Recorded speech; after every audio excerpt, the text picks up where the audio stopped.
Dear students, I welcome you to learn the second lesson in social science, history, the extension of British rule in India.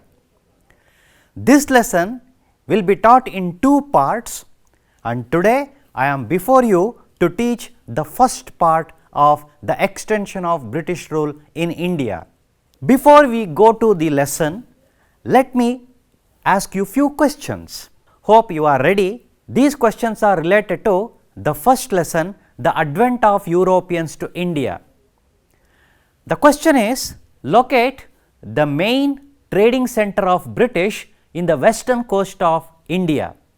Can you locate? It is very easy. Yes, you are correct. You have already located.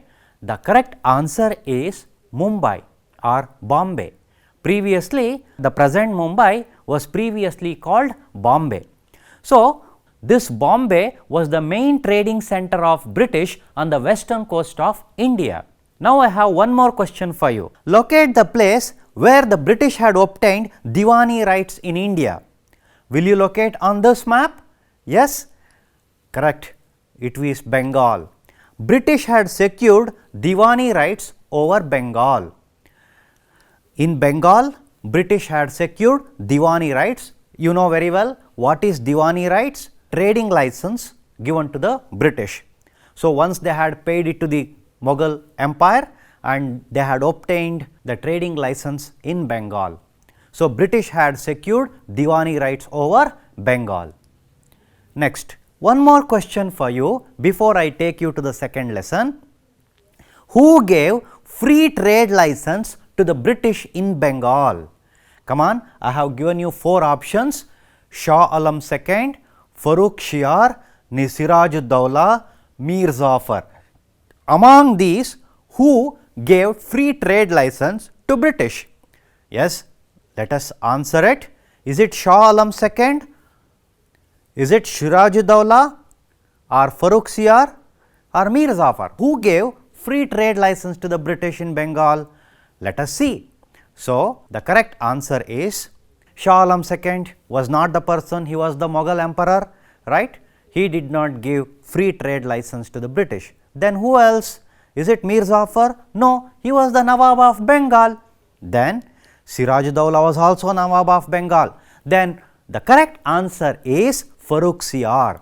Farooq Shiar gave free trade license to the British in Bengal. Dear students, you have answered perfectly. Your answer is correct. It was Farooq Shiar who gave free trade license to British in Bengal. In this unit, lesson number 2, the extension of British rule in India, you are going to learn Anglo-Maratha wars, the Subsidiary alliance, Anglo-Sikh wars and the doctrine of lapse.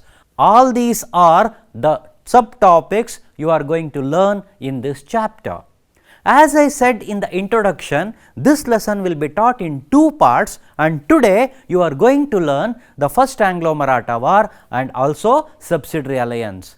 The remaining concepts, I mean the second Anglo-Maratha war, the third Anglo-Maratha war, Anglo-Sikh wars and the doctrine of lapse, everything you study in the second part of this lesson. Hope you have understood this. Now, let us go to the next one. In this part of the lesson, you learn about the first Anglo-Maratha war and also the policy of Subsidiary alliance. Let us know about this. Through Carnatic wars, the English had made other European traders not to contest with them, not to challenge with them in India.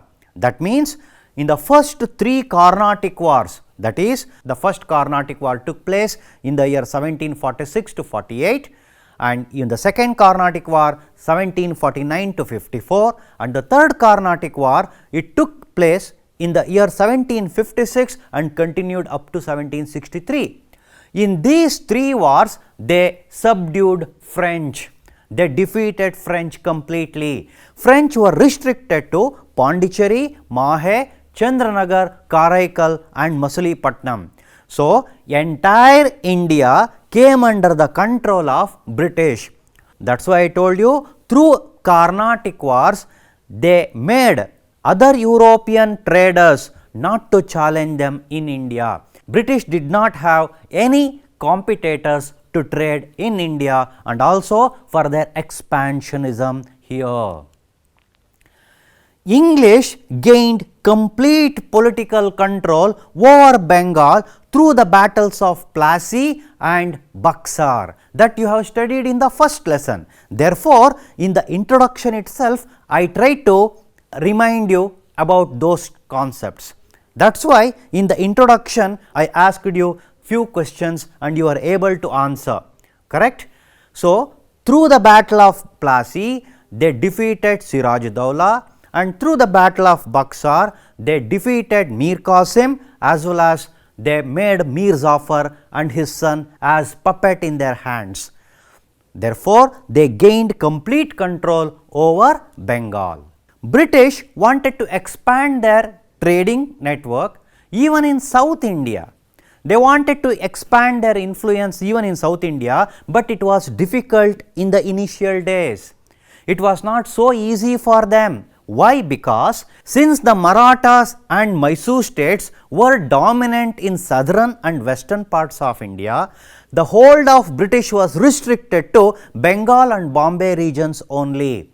It was not easy for British to expand soon after the battle of Plassey and the battle of Buxar. It took them several years to expand their network even in South India. Here you have the Maratha expansion and also the Peshwas. Peshwa Madhavarao first had complete control. He was very capable Peshwa, and even in south it was Hyder Ali and Tippu Sultan of Mysore were very strong and restricted these foreigners to expand their network initially. Hyder Ali and Tippu Sultans of Mysore along with Peshwas of Maratha region were the only impediments in the path of the expansion of British. British could not expand their empire so easily. It was mainly because of Hyder Ali as well as Tippu Sultan. So, here you have Hyder Ali and Tippu Sultan who restricted the expansion of British in south. Likewise, Maratha Peshwa Madhavarao first was very dominant and powerful. He restricted the British from expanding their network in Maratha region. This is what we have learnt so far. Let us continue. In addition to this, in the northwest part of India, Sikhs were also prominent. Raja Ranjit Singh was very prominent ruler. The other dominant rulers were Sikh in the northwestern region of India. Ranjit Singh, who emerged in the latter part of the 19th century, was a formidable opponent to the British in India. He was successful in organizing the Sikh. That is why he was called the Lion of Punjab. Raja Ranjit Singh waged war against British, and till 1809 he had not allowed British to expand in Sikh kingdom. The British also waged many number of wars repeatedly, one after the other, from the mid of 18th century to the mid of 19th century to extend their empire in India. You know very well, right from the Carnatic Wars till Anglo-Sikh Wars, they waged many number of wars like Carnatic Wars, Anglo-Mysore Wars, Anglo-Sikh Wars. Along with these, they also introduced certain cunning policies. Through the cunning policies like subsidiary alliance, the doctrine of lapse and divide and rule policy, they expanded their kingdom day by day, year by year. And by 1830, almost all the places directly or indirectly came under the influence of British network in India. Apart from this, they also annexed various kingdoms with the cunning policies like subsidiary alliance and doctrine of lapse. In this chapter, in the part 1, you study about subsidiary alliance, and in the part 2 of the same lesson, you study about the doctrine of lapse and their impact. During this period, the British waged 3 Anglo-Maratha wars and 4 Anglo-Mysore wars and also 2 Anglo-Sikh wars. These wars helped British to expand further. So, let us learn the Anglo-Maratha wars. The first Anglo-Maratha war started in the year 1775 and ended in the year 1782. The second Anglo-Maratha war, it started in 1803 and ended in 1805. And the third Anglo-Maratha war, it was started in the year 1817 and ended in 1818. So, these are the 3 Anglo-Maratha wars which made British very strong, and they took entire Maratha region under their control. They made Peshwas to accept the defeat. They took the advantage of the disunity of Maratha family and they made Peshwas as their subordinates. Now, before I take you to the first Anglo-Maratha war, let me teach you about the family tree of Peshwas. Dear students, in the 9th standard, you have already studied about Marathas. Grandson of Shivaji Maharaj, Sahu Maharaj had appointed a Peshwa in the year 1720. He was none other than Peshwa Balaji Vishwanath. After Balaji Vishwanath, his son Bajirao first became the Peshwa. This Bajirao first had 2 sons. They were none other than Peshwa Balaji Bajirao and then Raghunath Rao.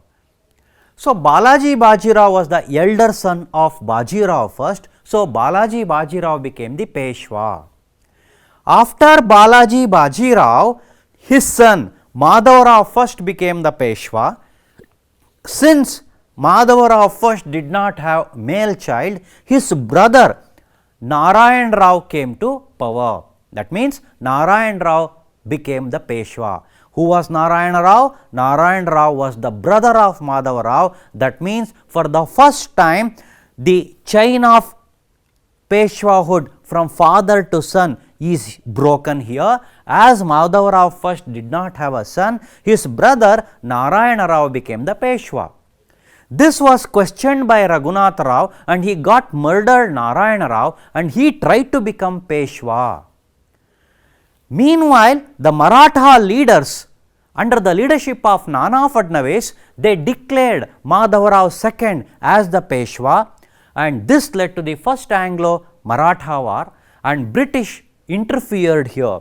With the interference of British and also with the Treaty of Salbai, Madhavrao II only was considered as the Peshwa. Finally, and the last Peshwa was none other than Bajirao II. This Bajirao II was none other than son of Raghunath Rao. So, this is what the family tree of Peshwas. It began with Balaji Vishwanath and ended with Bajirao II. Now, the same I show you in the family tree of Peshwas. So, first of all Peshwa Balaji Vishwanath, then Peshwa Bajirao first, afterwards it was Peshwa Balaji Bajirao, Peshwa Madhavrao first and then Peshwa Narayan Rao. Hope you have understood the family tree of these Peshwas. This will help you to understand the first Anglo-Maratha war very clearly. That is why I explained the family tree of Peshwas. Now, let us discuss the first Anglo-Maratha war. The first Anglo-Maratha war, it started in the year 1775 and ended in the year 1782.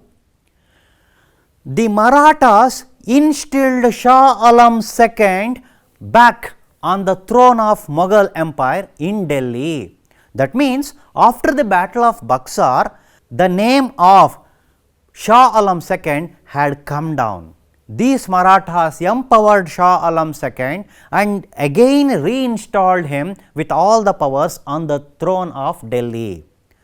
For this purpose, Shah Alam earlier was under the care of British after his defeat in the battle of Buxar. As a token of gratitude, Shah Alam II gave 2 places to Marathas. Which were those 2 places? It was Kora and Allahabad. Kora and Allahabad were given to Marathas, but actually these places earlier he had given it to British. Since these places Kora and Allahabad were given to Marathas, the enmity grew between Marathas and the British. So, this is one of the reasons for the first Anglo-Maratha war, and here I am showing you Kora, Allahabad in this map. The death of Maratha strongman Peshwa Madhavarao major setback to the Marathas. Though his brother Narayan Rao came to power, he was murdered by his uncle Raghunatha Rao, who was also called Raghoba. The death of Peshwa Madhavarao first was a major setback. This was the reason for the first Anglo-Maratha war. But all the Maratha leaders under the leadership of Nana Fadnavis started opposing Raghunatha Rao. Here you have Raghunatha Rao, Nana Fadnavis and Madhavarao II. Madhavarao II was the son of Narayana Rao. Nana Fadnavis was the leader of Maratha Confederacy. They opposed Raghunatha Rao as he had murdered Narayana Rao. None of the leaders of Maratha Confederacy were ready to accept Raghunatha Rao as the Peshwa. Therefore, Raghunatha Rao went to Bombay and he sought the support of British. He signed an agreement with the British. With the support of British, he declared war against Maratha families. All the Maratha leaders appointed the son of Narayana Rao, Madhavarao II as the Peshwa, faced Raghunatha Rao and English in the first Anglo-Maratha war. This is called the first Anglo-Maratha war. This first Anglo-Maratha war was started in the year 1775 and ended in 1782. The Maratha Federation brought Madhavarao II of Narayana Rao to the post of Peshwa. Upset with this development, Raghoba approached the British for support, as I explained just now. So, British Wellesley agreed to support Raghunatha Rao. Nana Fadnavis led the Maratha army and British Wellesley led the British army. So, this is called the first Anglo-Maratha war. The British thought of exploiting this situation in their favor. As a result, the Maratha Federation was unable to sustain the war with the British. Finally, British won the war in favor of Raghunatha Rao and the war ended with the Treaty of Salbai in the year 1782. As per the Treaty of Salbai, Madhavarao II was named as Peshwa, Raghunatha Rao was given pension and British got certain places in the coastal regions of Maharashtra. So, in this way the Maratha families which had disputes invited British unnecessarily and gave certain marketplaces to British. In this way, the first Anglo-Maratha war benefited the British rather than any of the Maratha factions.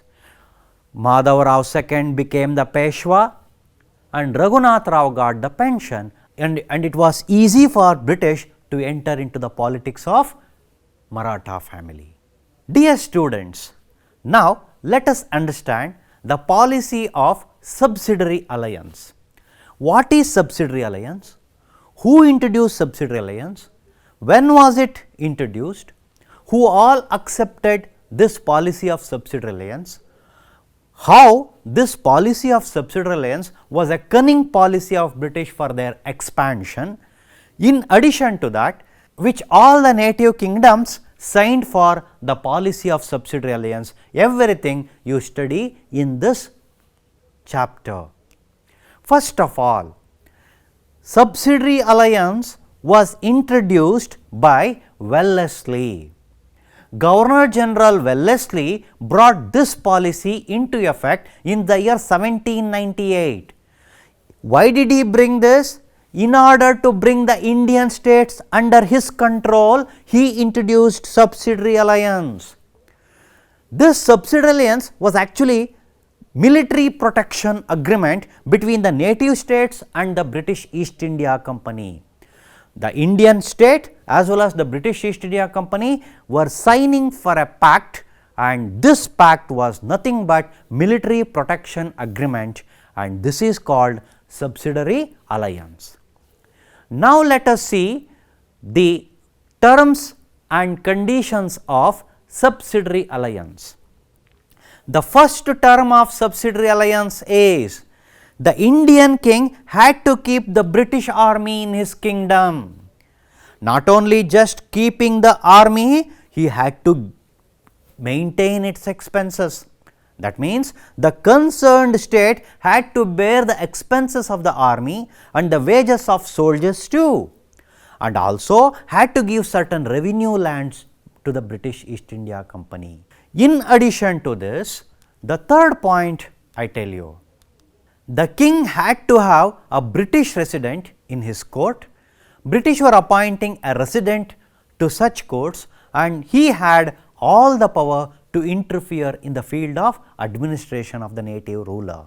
The king could not appoint any other European without the permission of the British. That means, they were taking away the autonomous power of the ruler. This is nothing but slavery. That is why Tipu Sultan, the Tiger of Mysore, refused to accept the subsidiary alliance. Till last breath, Tipu did not accept the slavery, because acceptance of subsidiary alliance was nothing but the acceptance of slavery of British.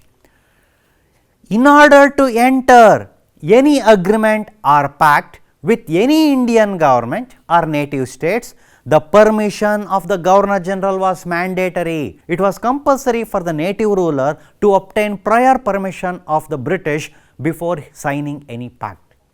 In addition to that, in return of all these services, the company would offer protection to the state from any internal or external aggression. The king had to maintain the army of the British, he had to give certain revenue lands and had to maintain the expenses of the British soldiers.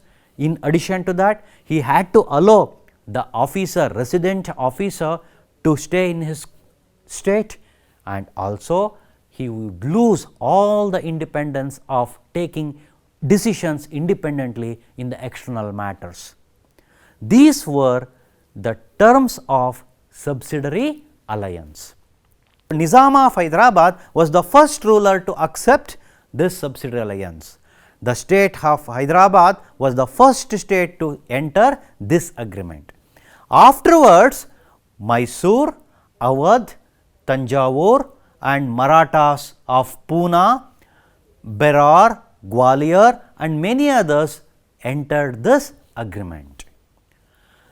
Dear students, now I show you the places where British enforced the cunning policy, the subsidiary alliance. First of all, see here the states that came under the policy of subsidiary alliance. Number 1, Hyderabad. Number 2, the state of Mysore. Number 3, the Marathas, and the number 4, the Sikh kingdom. So, on this map you can see here, first of all Hyderabad, secondly the state of Mysore, the third one Peshwas of Maratha kingdom, and in addition to that it was Sikh kingdom, right. Raja Ranjit Singh of Punjab and even Bajirao II, the Peshwa of Pune, and Nizam of Hyderabad, and also Krishnaraja Wadiyar III accepted subsidiary alliance.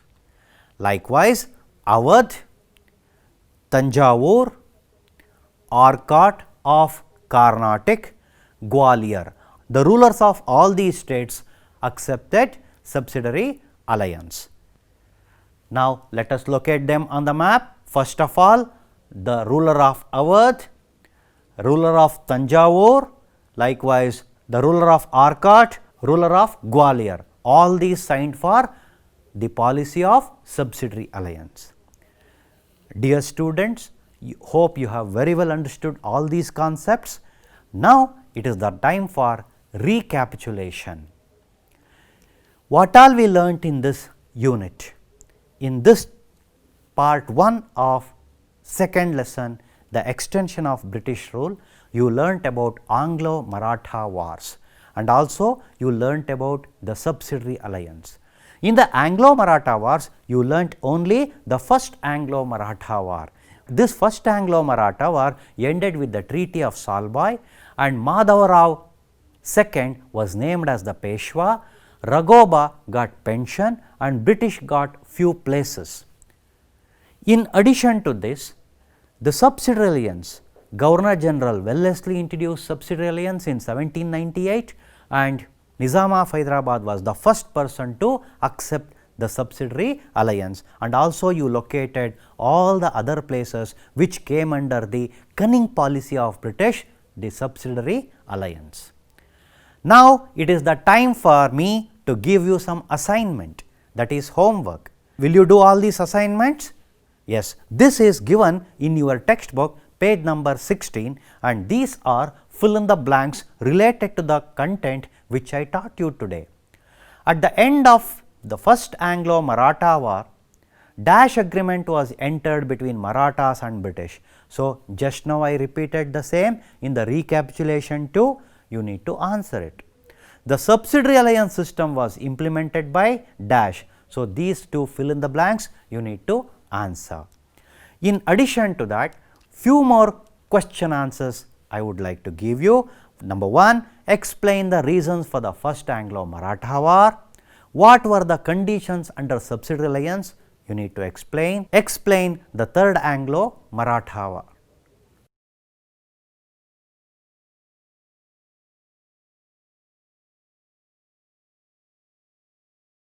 Dear students, hope you have very well understood this first part of the second lesson.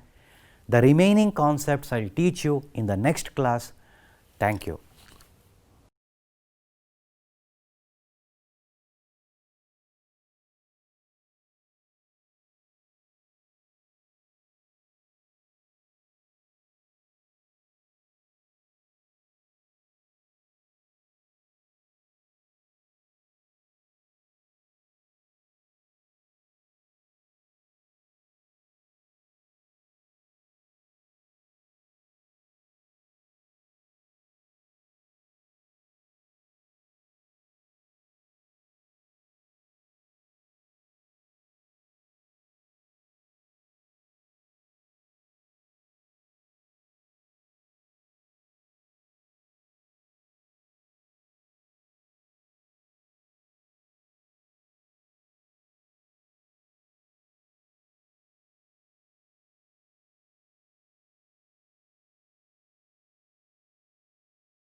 Namaste children, welcome to Samveda e-learning program.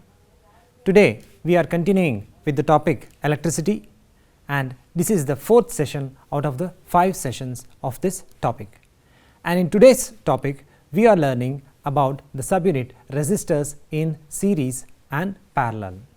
Children, as you know already, in this lesson we have covered 3 subunits already: basic concepts in electricity, Ohm's law, and factors on which resistance of a conductor depends.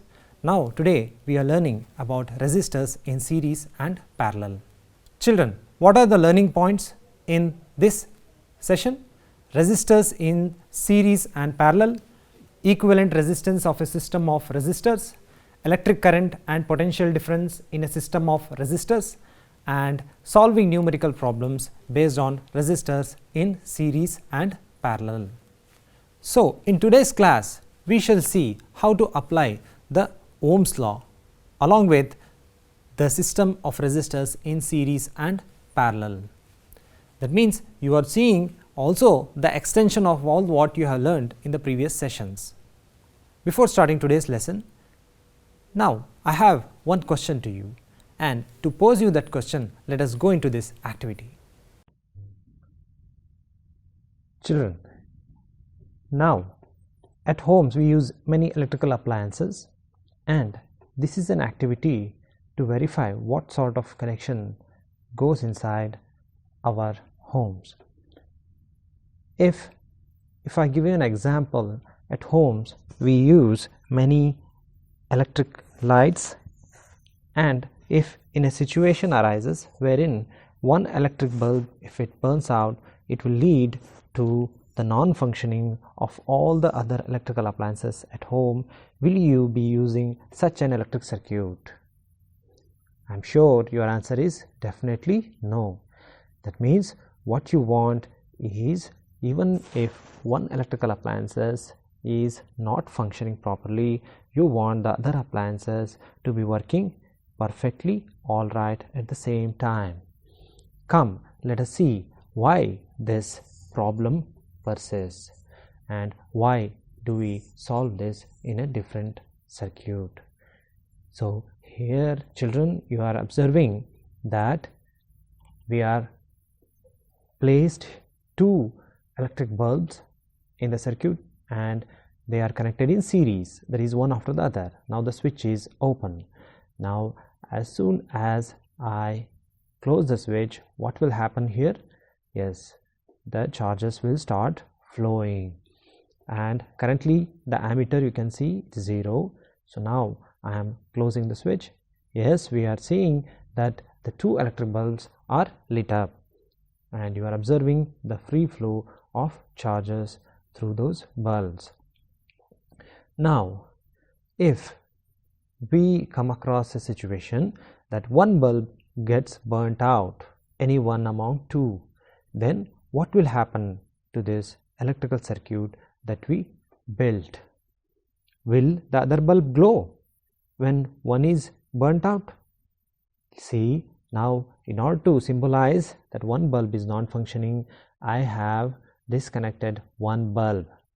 So as soon as I disconnect one bulb, now we need to observe that the switch is open. What will happen if I close this switch? Will the other bulb glow? What do you think, children? Yes, I think you have got the correct answer with you, but we need to verify it by completing this activity. So now let us close the switch and observe its impact on the other bulb, which is perfectly alright. Let's close the switch now. Yes, where is the current?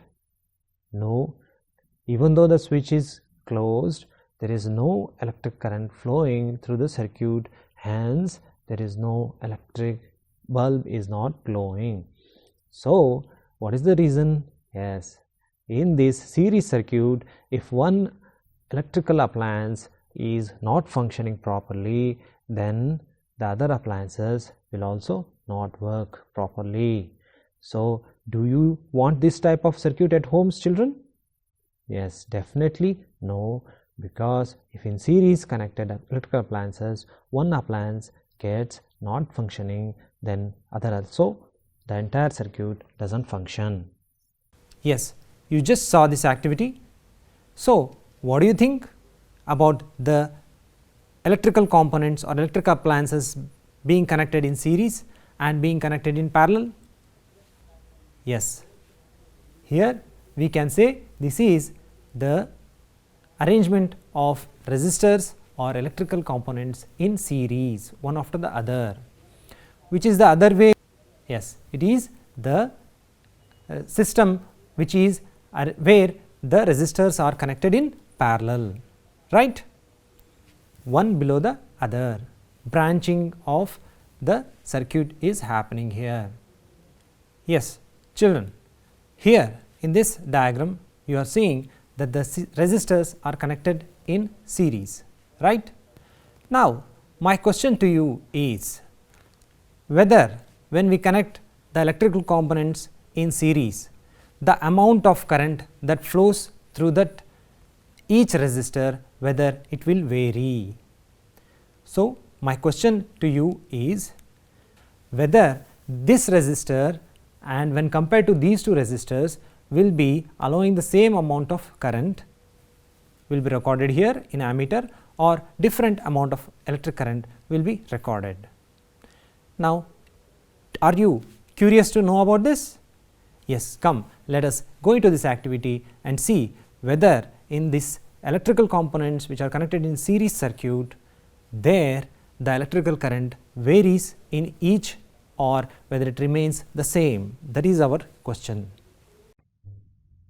Children, this circuit we have connected 3 electric bulbs in series, and we have also observing that the resistances are 1 ohm, 2 ohm and 3 ohm. That means we have connected 3 resistors in series, and the potential difference that we have given is 12 volt, and the ammeter, the current that we are observing is 2 amperes. Yes, so children, what is the potential difference? V is 12 volt, current I is 2 ampere. That means you know the Ohm's law, V is equal to IR. So now I will disconnect this ammeter and place it here in between 1 ohm resistor and 2 ohm resistor, and we need to check what will be the electric current through the ammeter. Will it be same, children? Yes, I think you are thinking, right? So when the resistors are in series, this activity shows us whether the current varies at different points in the circuit. Now what we are observing? Yes, the current is again 2 ampere.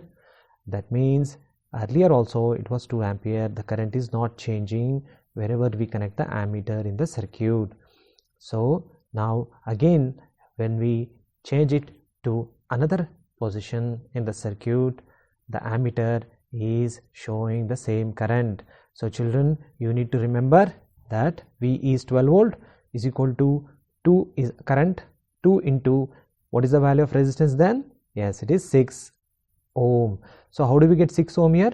By adding the 3 resistances, 1 plus 2 plus 3, it is 6 ohm. So 12 is equal to 2 into 6 ohm, that is V is equal to I into R by Ohm's law. So series resistances means we have to add all the resistances to get the total resistance in the circuit. That means 1 plus 2 plus 3 is equal to 6 ohm is the total equivalent resistance in the circuit that we can observe by the values in this activity. So children, you just saw this activity. So what do you conclude? In order to check whether we have learned through this activity, come, let us have an activity based quiz here. Now children, what will be the value of electrical current here when we are connecting the ammeter between 2 ohm and 3 ohm resistors? Yes, you are right. Come, let us see. Yes, again the value of electrical current is 2 ampere. Now in the same way, the next question to you is whether these resistors are connected in series. Yes, you already know. Now, if you want to measure the potential difference at the ends of the resistors, so what do you think the potential difference will be? Will it be same in all the resistances or different? Come, let us go into this activity and see how the potential difference will be. Children, this is an activity where we are seeing that resistances are connected in series, and now as in the previous activity we measured the electric current at the ends of the resistances, now we need to measure the potential difference at each resistance. Earlier we observed the current was not varying, it was 2 ampere. Now what will you think about the potential difference? So at the ends of 1 ohm resistor we are getting the value of potential difference as 2 volt. So V is equal to IR. Children, remember, so the voltage is 2 and the resistance is 1 ohm and the current is 2 ampere, as you can see in the ammeter. So 2 into resistance 1 ohm, we are getting 2 volt. Now what will happen at the ends of the 2 ohm resistor? What will be the potential difference? Yes, you are right, children, it is 4 volt. How? As you can see, ammeter is 2 ampere and the resistance is 2 ohm. So V is equal to IR, that means I is current 2 ampere and the resistance is 2 ohm, that is 2 into 2, the potential difference is equal to 4 volt. So this is how Ohm's law gives us the potential differences at the ends of a resistor. Now what do you think will be the value of the resistance or the value of the potential difference at the end of 3 ohm resistor? Are you thinking, children? As you can see, again between 1 ohm the potential difference is 2 volt because I into R, 2 into 1 ohm. Now the same way at 3 ohm resistor the potential difference will be, yes, the current is 2 ampere, the resistance is 3 ohm, therefore 2 into 3 by Ohm's law we are getting the potential difference is equal to 6 volt, as you can see in the voltmeter. So by multiplying the electric current, that is 2 ampere, and each resistance value, we are getting the potential difference at the ends of each resistor. So collectively, as you can, first we got 2 ohm, 2 volt, and next we got 4 volt across 2 ohm resistor, and then we got 6 volt across 3 ohm resistor. So totally 2, 4 and 6, the total potential difference is 12 volt. As you can see, at the ends of 3 resistors or 3 bulbs, we are getting the value of 12 volt. So resistors means bulbs here, because we have taken bulbs in the circuit, they have their own resistances. We can use the term resistors also. So children, total potential difference is equal to the sum of potential differences at each resistor, and the potential difference is not equal when the resistors are connected in series. In the earlier activity we observed the electric current is always same even though resistors are connected in series. So children, what you have learned there?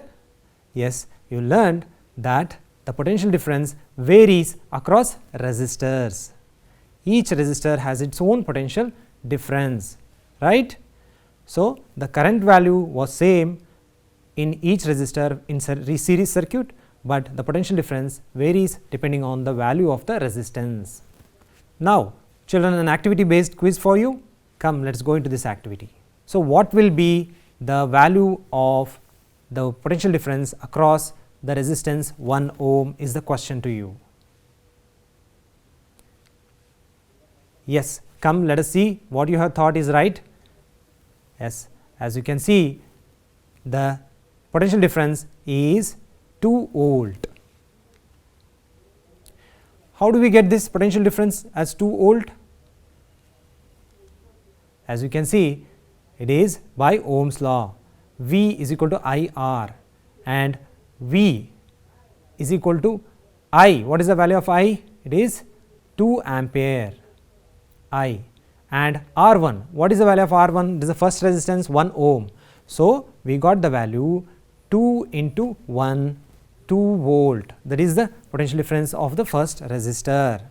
Now children, as you can see, we have written down the values of 3 potential differences that we got across the resistors. Now the total potential difference is 12 volt. Now what do you think? By adding 6 plus 4 and 2, what do we get? Yes, you are right, we are getting the total potential difference by adding the potential differences across the each resistor.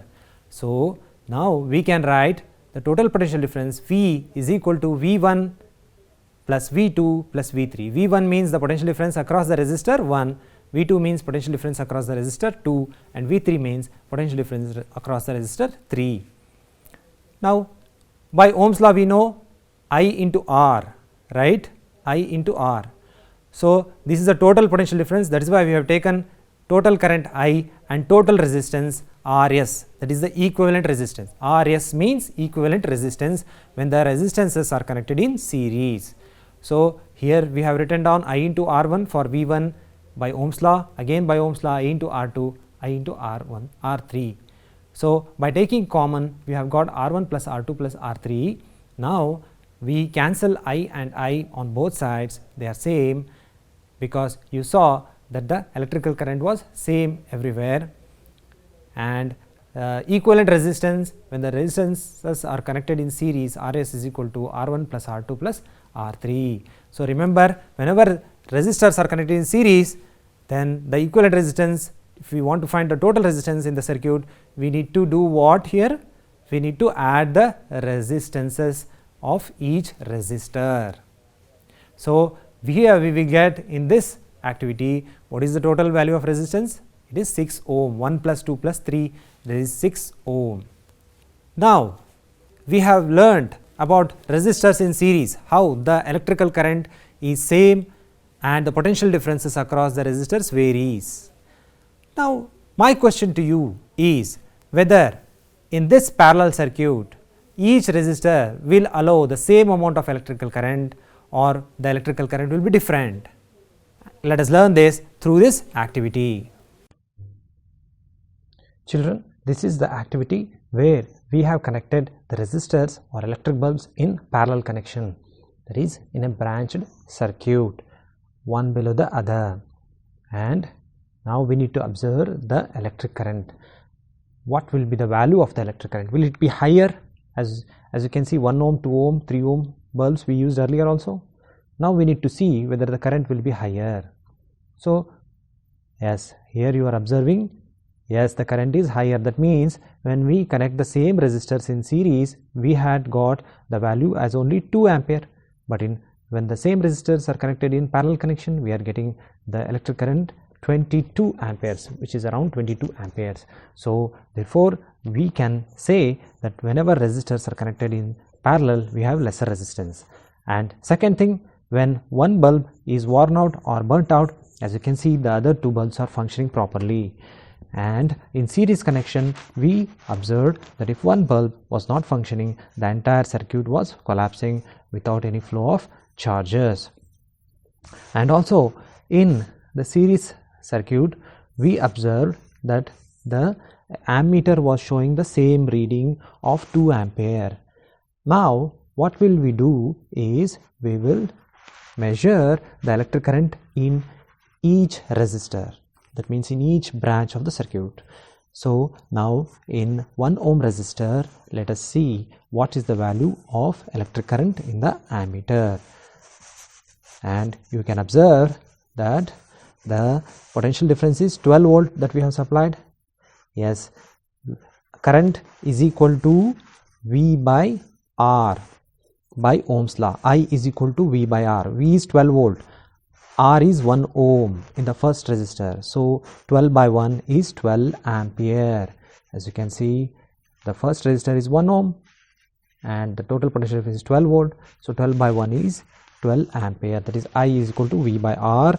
By making use of Ohm's law equation, we are getting the electric current in the 1 ohm resistor as 12 ampere. So children, what do you think that happen when we connect the ammeter near 2 ohm resistor. Will the electric current vary? Yes, let us observe it. In series connection, it did not vary at all.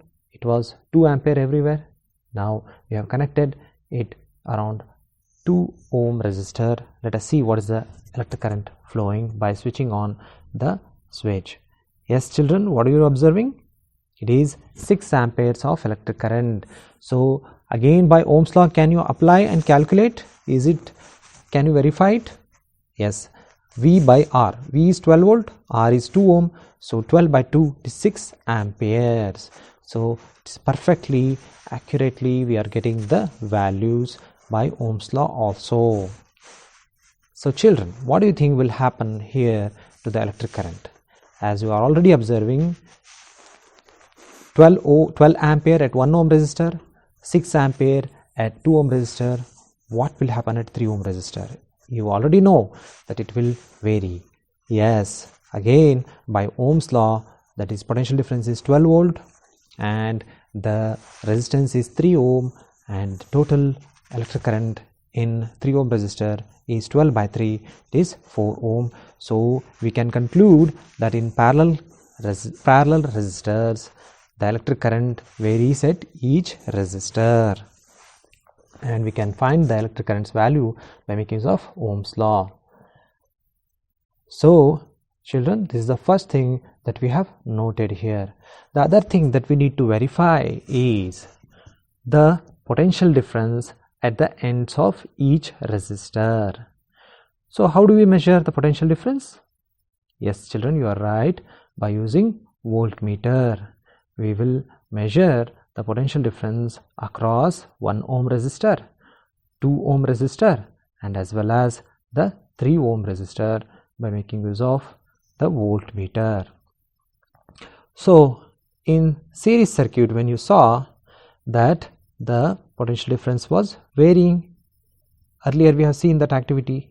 Now what we need to observe is the potential difference at each resistor.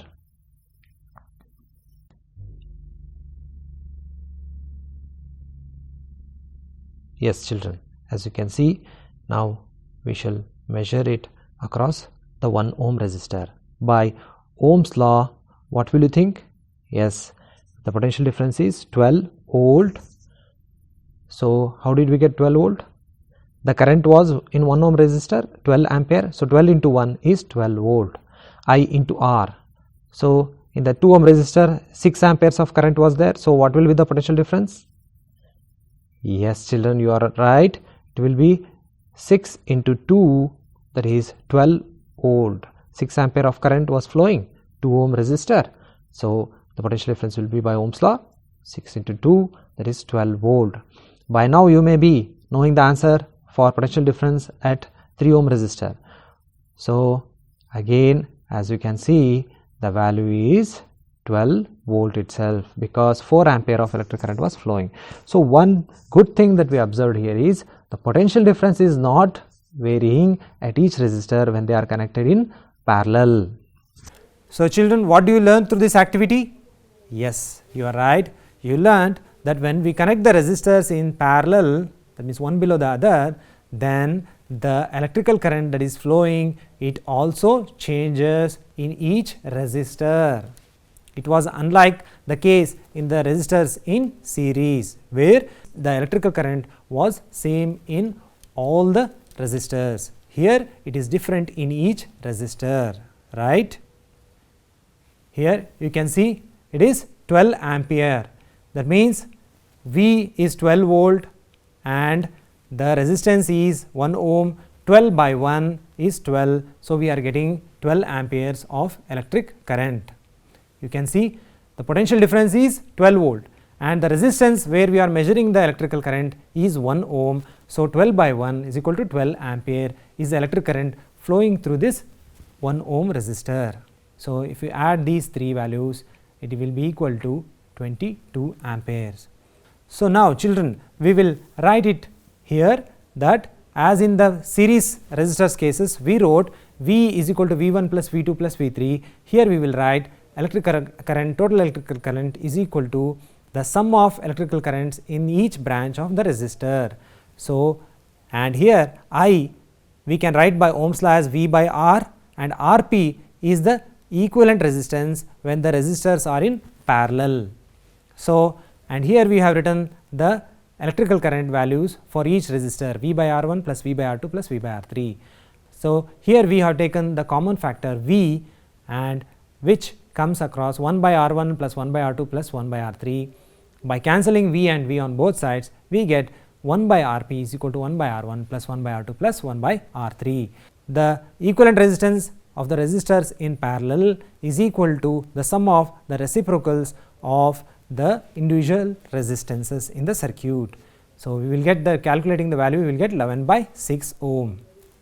Now, children, my question to you is, connecting a bulb and a heater in series in a circuit is not advantageous or not useful. Can you tell me why? Yes, children, here as you can see that whenever we connect the resistors or electric bulb and a heater in series, if one is faulty, then the other will not function, and also both of them need different amount of electric current. Therefore, if we put them in series circuit, then one will not function because the electric current needed will not be optimum for its functioning. So, children, let us recall what are the resistances, what are the variations that we saw, what are the differences that we see in resistors in series and parallel. Electric current in each resistor is same in series resistors, whereas in parallel resistors potential difference across each resistor is same, V is same here in parallel circuit, and in a system of resistors in series, the total potential difference V is equal to V1 plus V2 plus V3. But here the potential difference is same, but the current was changing. So, total current in the circuit with resistors in parallel, I is equal to I1 plus I2 plus I3. In the same way, the total equivalent resistance for the resistor in series is Rs is equal to R1 plus R2 plus R3. That means the total resistance is equal to the sum of individual resistances when they are in series. In the same way, in resistors in parallel, the total resistance is the reciprocal of the total resistance or the equivalent resistance of the system of resistors in parallel is equal to the sum of the reciprocals of individual resistances. And here when the circuit is in series, then the circuit breaks if any one component breaks or if any one component is non-functioning, but the circuit does not break even if any one component is broke or is not functioning. Children, in today's class we have learned what is the meaning of resistances in series and what are their values, and also what is the meaning of resistances in parallel, and how to find the values pertaining to that circuit where we see resistances in parallel. So, now whatever you have learned, you need to put it here in the form of homework. Write it down. The first question, what are the advantages of connecting electrical appliances in parallel when compared with connecting them in series in a circuit? The second question, how to arrange the resistors 4 ohm, 8 ohm, 12 ohm and 24 ohm in a circuit to achieve highest resistances in first case, and the same thing you need to write for lowest resistances. How do we connect the 2 resistors or the 4 resistors?